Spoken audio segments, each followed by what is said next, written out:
is what Satan's going to do. Hey, go do that thing. Hey, you see that joint? Go smoke that joint one more time. Oh, that girl you just hooked up with last night that I made you feel guilty about, you should go hook up with her again. Oh, that alcohol, you should go numb the pain. And then after he entices you and convinces you and then you do it, he goes, why'd you do it?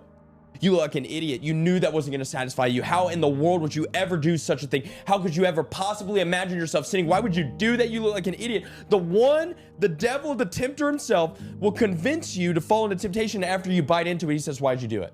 You see, Satan appears like a roaring lion. This is what the scriptures say. The scriptures say Satan is like a roaring lion, but in reality, he's like a kitty cat in the corner with a megaphone, trying to amplify your problems, trying to amplify temptation to seem better than it actually is. Satan is a freaking pile of poop. That's what he is.